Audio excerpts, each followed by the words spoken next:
वहीं देखिए, शिवराज सरकार के 100 दिन पूरे हो चुके हैं और इन 100 दिनों में कोरोना संक्रमण के चलते कई चुनौतियां थीं। लॉकडाउन की वजह कई गतिविधियां ठप पड़ी हुई थी और इस चुनौतियों के दौर में सरकार ने बेहतर प्रशासनिक प्रबंधन का उदाहरण पेश करते हुए एक ऐसे अभियान को अंजाम दिया जिससे संभवित पूरी दुनिया का एक सबसे बड़ा अभियान इसे कहा जा सकता है, और वो है गेहूं की खरीदी का। गेहूं उपार्जन के मामले में मध्य प्रदेश देश में अव्वल है और उसने पंजाब को पीछे छोड़ दिया है। कैसे हुआ ये सब, चलिए आपको दिखाते हैं। 23 मार्च 2020 ये वो तारीख है जब शिवराज सिंह चौहान ने चौथी बार मुख्यमंत्री की कमान संभाली।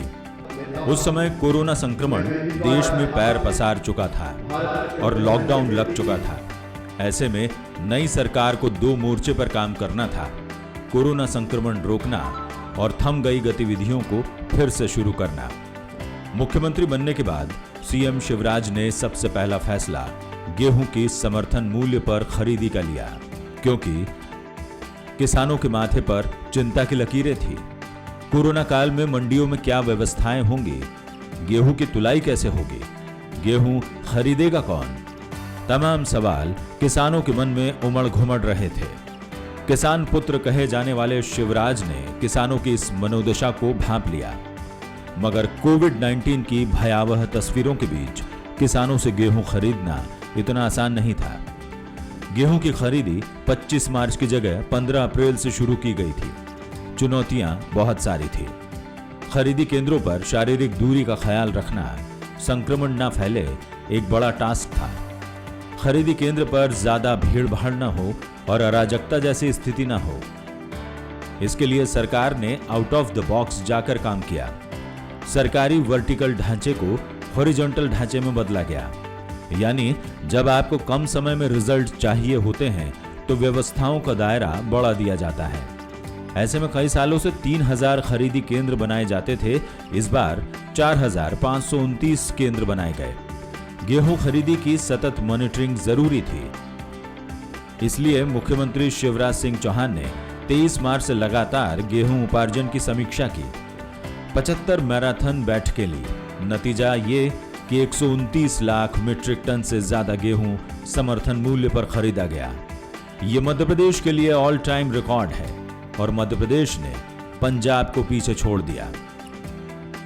न केवल गेहूं की खरीदी में रिकॉर्ड बनाया, बल्कि शिवराज सरकार किसानों के लिए वरदान साबित हुई। किसानों को लगा कि उनकी अपनी सरकार लौट आई है। बगैर किसी हो हल्ले के 15,93,000 किसानों के खाते में 25,000 करोड़ रुपए पहुंच गया। इसकी वजह से कोरोना संकट में ग्रामीण अर्थव्यवस्था को कोई नुकसान नहीं पहुंचा और ग्रामीण इलाकों में नकदी की समस्या नहीं हुई। गेहूं खरीदने के बाद उसके भंडारण की भी चुनौती थी।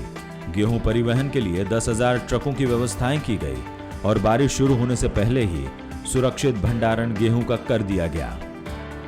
कहावत है कि अवसर थाली में सजाकर नहीं मिलते, उन्हें पहचानने की जरूरत है, और सरकार ने अवसरों को पहचाना। इसका नतीजा ये कि मध्य प्रदेश का किसान अब नए दौर में पहुंच गया है। कोरोना संकट में किसानों को आर्थिक परेशानियों से बचाने के लिए शिवराज सरकार ने एक झटके में मंडी एक्ट में संशोधन कर किसानों को ग्लोबल मार्केटिंग से जोड़ने का करिश्मा कर दिखाया। दरअसल केंद्र की सरकार ने कृषि जिन्सों की मार्केटिंग के लिए राज्य सरकारों को एक मॉडल एक्ट सौंपा था। सरकार की मंशा थी कि पूरे देश में कृषि जिन्सों की मार्केटिंग के लिए बाजार की एक जैसी व्यवस्था हो, ताकि किसानों को अपना उत्पादन बेचने के बेहतर विकल्प मिल सके। पिछली सरकार ने इस एक्ट को ठंडे बस्ते में डाला था। मध्य प्रदेश पहला राज्य है जिसने मंडी एक्ट में संशोधन किया। एक्ट में संशोधन के बाद किसानों को उत्पादन का ज्यादा से ज्यादा फायदा मिल सकता है। किसानों को अब मंडियों के चक्कर काटने की जरूरत नहीं होगी। किसान घर बैठकर भी अपनी फसल निजी व्यापारियों को बेच सकेगा। लाइसेंसी व्यापारी एक ही लाइसेंस से प्रदेश में कहीं भी जाकर किसानों से उनके घर या खेत पर जाकर फसल खरीद सकेगा। इसके साथ ही टेंडरिंग का इंतजाम भी किया गया। मंडी एक्ट में बदलाव के बाद गोदामों, साइलो कोल्ड स्टोरेज को भी प्राइवेट मंडी की श्रेणी में रखा गया। मंडी समितियों का इन प्राइवेट मंडियों के काम में किसी तरह का दखल खत्म कर दिया गया। मंडी एक्ट में संशोधन से फूड प्रोसेसिंग यूनिट्स को भी मध्य प्रदेश में बढ़ावा मिलेगा। किसानों के लिए इस बड़े बदलाव के साथ एक और काम शिवराज सरकार ने किया, वो फसल बीमा प्रीमियम की राशि देने का। पिछली सरकार ने खरीफ और रबी की फसलों के लिए फसल बीमा प्रीमियम के 2200 करोड़ का भुगतान बीमा कंपनियों को नहीं किया था, जिसके कारण किसानों को बीमा राशि नहीं मिल रही थी। 0% ब्याज पर किसानों को ऋण देने की योजना फिर शुरू की गई।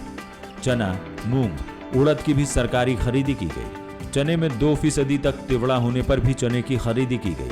मध्य प्रदेश में चना, मसूर और सरसों की खरीदी की सीमा 40 क्विंटल को खत्म कर दिया गया।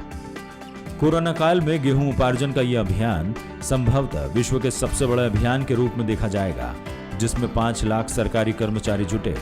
मध्य प्रदेश के किसानों ने प्रदेश के भाल पर बम्पर उत्पादन का ऐसा तिलक लगाया कि प्रदेश अव्वल हो गया। मध्य प्रदेश में खेती को लाभ का धंधा बनाने का मुख्यमंत्री शिवराज सिंह चौहान का सपना है। मध्य प्रदेश के किसान मेहनती हैं और उनकी मेहनत ने आज मध्य प्रदेश को यह ऐतिहासिक उपलब्धि दी है और किसानों को महसूस हुआ कि संकट के इस दौर में उनका भविष्य सुरक्षित है।